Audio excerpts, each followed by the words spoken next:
Hello everyone, welcome to educational point. Advance Java जैसे JavaScript, JDBC, JSP and servlet से related videos को देखने के लिए हमारे चैनल को सब्सक्राइब करें और वीडियो पसंद आए तो अपने दोस्तों के साथ शेयर करें। हमारे आज के इस वीडियो का टॉपिक है इंट्रोडक्शन टू जेडीबीसी। और इस वीडियो में हम बात करेंगे introduction to JDBC, JDBC versus ODBC, some advantages of JDBC and what is the purpose of JDBC. तो चलिए वीडियो को स्टार्ट करते हैं with the introduction of JDBC. JDBC और Java database connectivity is a standard Java API that enables Java applications to connect and interact with a wide variety of databases. It provides a way to write SQL queries and process results within a Java program. JDBC, which stands for Java Database Connectivity, एक standard जावा API है जो जावा applications को databases से connect और interact करने में help करता है। ये जावा प्रोग्राम में SQL क्वेरीज लिखने में मदद करता है जिससे कि रिजल्ट प्रोसेस करने में आसानी हो। JDBC acts as a bridge between Java applications and relational databases, allowing them to access and manipulate data effectively. JDBC Java application और रिलेशनल डेटाबेस के बीच ब्रिज की तरह है जो डेटाबेस से डेटा को मैनिपुलेट और एक्सेस करने में हेल्प करता है। इन शॉर्ट, आप इस पिक्चर को देख के समझ सकते हैं, एक तरफ है जावा प्रोग्राम और एक तरफ है रिलेशनल डेटाबेस। अगर हम इन दोनों के बीच कम्युनिकेट करना चाहें तो वो हो सकता है with the help of JDBC. JDBC की हेल्प से ही हम डेटाबेस से आसानी से डेटा एक्सेस और मैनिपुलेट कर सकते हैं। आगे बढ़ते हैं और देखते हैं जेडीबीसी वर्सेस ओडीबीसी। जेडीबीसी से पहले ओडीबीसी को यूज किया जाता था, तो चलिए देखते हैं ओडीबीसी के क्या फीचर्स थे और इसको किस तरीके से इस्तेमाल किया जाता था और क्या कारण थे कि ओडीबीसी की जगह जेडीबीसी को यूज किया जाने लगा। तो इन सब के बारे में हम यहाँ पर डिस्कस करने वाले हैं। The most widely used interface to access relational databases was Microsoft's ODBC API. ODBC stands for Open Database Connectivity, a standard database access method developed by the SQL Access Group in 1992. Through ODBC, it is possible to access any data from any application, regardless of which database management system is handling the data. ODBC manages this by inserting a middle layer called a database driver between an application and the DBMS. The purpose of this layer is to translate the application's data queries into commands that the DBMS understands. Relational database को access करने के लिए जिस interface को use किया जाता था वो था ODBC API. ODBC stands for Open Database Connectivity. ये एक स्टैंडर्ड डेटाबेस एक्सेस मेथड था जिसे SQL Access ग्रुप ने 1992 में डेवलप किया था।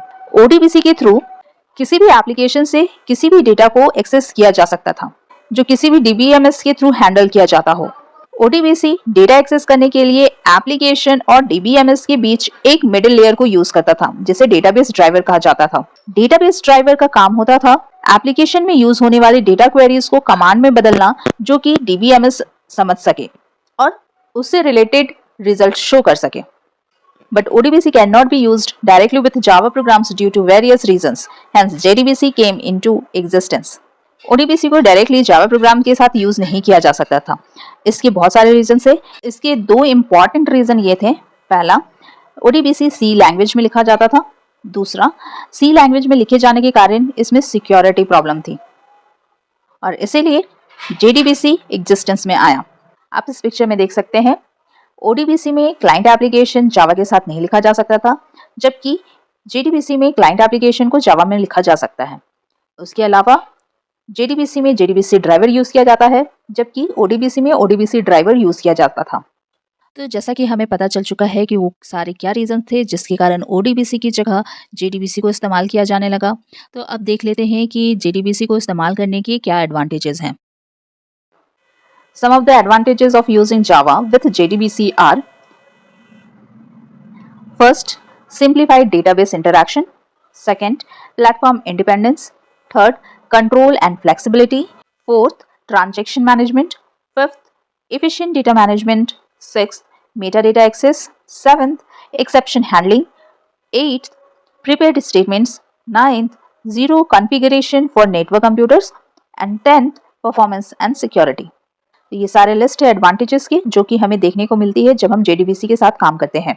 क्योंकि JDBC के साथ हम जावा प्रोग्राम्स को यूज कर पाते हैं इसलिए जावा की सारी क्वालिटीज JDBC में देखने को मिलती हैं, चाहे वो सिक्योरिटी हो, चाहे वो फ्लेक्सिबिलिटी हो, प्लेटफॉर्म इंडिपेंडेंस हो या एक्सेप्शन हैंडलिंग हो। ये सारी क्वालिटीज़ हमें JDBC में देखने को मिलती हैं।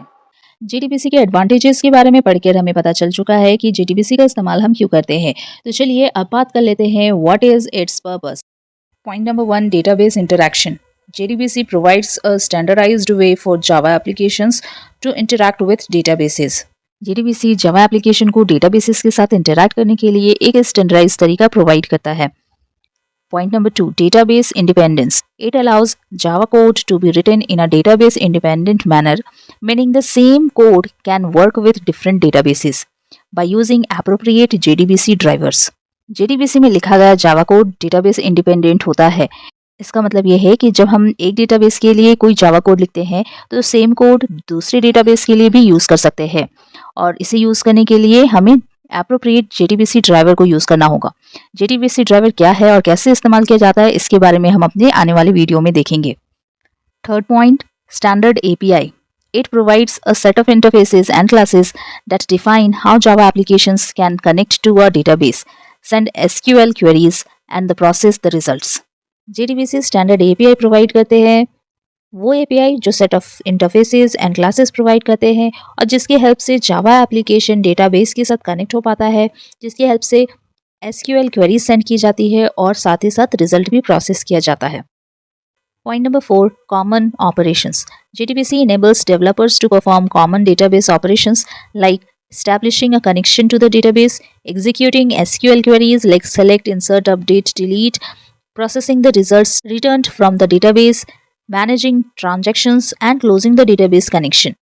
JDBC डेवलपर्स को हेल्प करते हैं ताकि वो डेटाबेस के साथ कुछ कॉमन ऑपरेशंस परफॉर्म कर सके, जैसे डेटाबेस के साथ कनेक्शन एस्टैब्लिश करना, SQL क्वेरीज एग्जीक्यूट करना, रिजल्ट को प्रोसेस करना और डेटाबेस कनेक्शन क्लोज करना। Point number 5, enterprise applications. JDBC is widely used in enterprise level software development for building data driven applications that require efficient and reliable database communication. JDBC enterprise level software development में use किया जाता है ताकि data driven application तैयार किया जा सके। JDBC को यूज करने का एक और पर्पस ये है कि इसे एंटरप्राइज लेवल सॉफ्टवेयर डेवलपमेंट में यूज किया जाता है जिससे कि डेटा ड्रिवन एप्लीकेशन तैयार किया जा सके। ये डेटा ड्रिवन एप्लीकेशन को efficient and reliable database communication की ज़रूरत होती है, जो कि JDBC की हेल्प से ही किया जा सकता है। तो यहाँ पर हमने JDBC को यूज़ करने का इंपॉर्टेंट पर्पस देखा। इस वीडियो में इतना ही। अपने आने वाले वीडियो में हम JDBC के बारे में और बात करेंगे। Thanks for watching this video.